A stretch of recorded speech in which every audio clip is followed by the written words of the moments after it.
So yeah, man, you just saw my last couple sets at failure, and just a reminder to myself about how important it is to keep training these lifts progressively in a linear fashion on a program, not just something we do when it comes up in programming, but it has to be a consistent working set throughout the month, quarters, and year.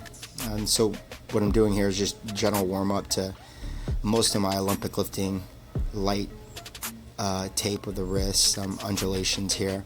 These wrists are only going to be able to take on as much load as we're able to support it. We're not sitting here jerking the wrist off, doing wrist curls or anything like that.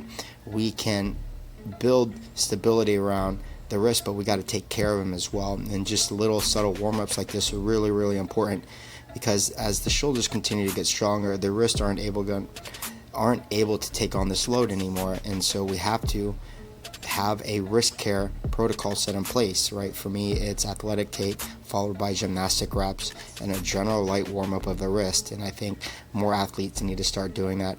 Here, the general warm-up is just feel this out. What's my speed feeling like? What's that timing feel like? What can I improve on as I continue to work up?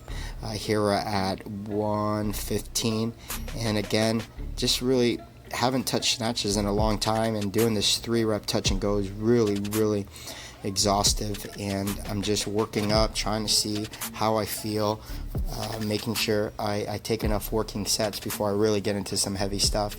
Here at 135, and it feels okay. It just doesn't feel strong, and I shouldn't get upset or surprised about that. I'm not training this enough. We jump up to 155 here, and okay, this feels decent. This is not even 50% of my 1 rep max. Losing a little bit of timing here, but just fix that in motion, keep that composure. Now we start moving to 135, 45, 55, 65, 75, and starting to get heavy, but I know I can handle this. But it's just feeling a little bit heavier there. You see me miss on my third, just losing the timing.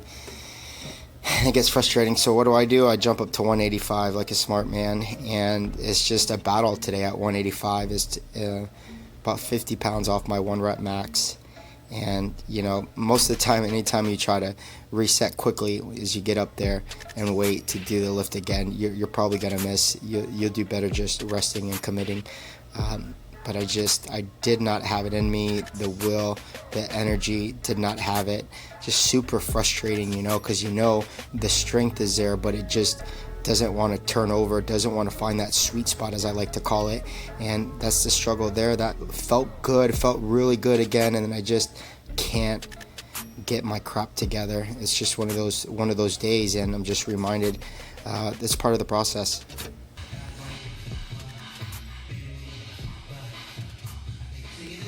It's so frustrating. It's so frustrating, man. That's not even close to my max. It's going for 3, I barely get 1. It's just how it is sometimes, I had a great day yesterday, but I ate like crap. I didn't hydrate well. I feel like I slept well last night.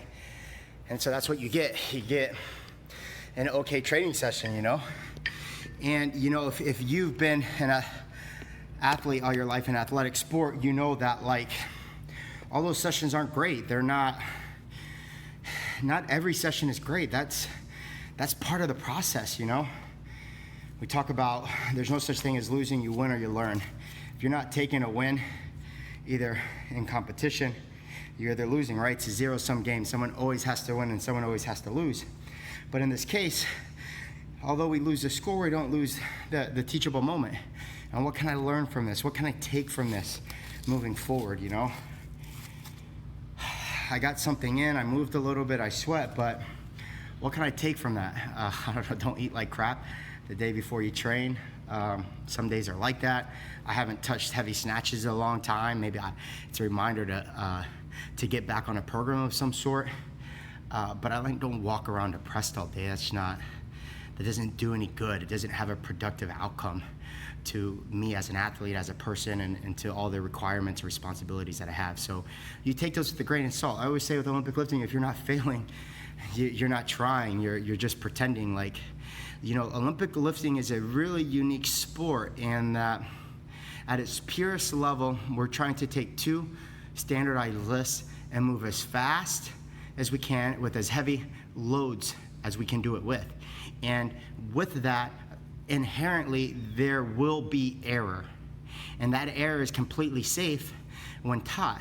Bailing is a skill in itself. Learning how to drop the weight is a skill in itself, and it's highly, highly encouraged and completely safe when done properly. There's not an Olympic lifter in the world who's not missing on every session because they are moving at maximal loads and maximal speeds. It's part of the process. So we want to teach that to people who don't understand what Olympic lifting is like and what that process is like, because if you're not hitting maxes and true maxes if those preceding sets aren't fails, right? By definition, it cannot, unless we are psychic, how do we know that was a 1 rep max unless the set that precedes it was a failure?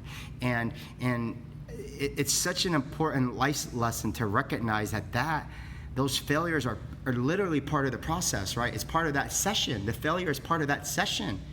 And we have to put that into it and really transfer that as an application to everyday life. And I think we'll be better, stronger people for it. So it is what it is. I take it another day. I move from it. I still moved. I got some feeling back to the heavy snatches and get back at it. Thanks, guys, for watching.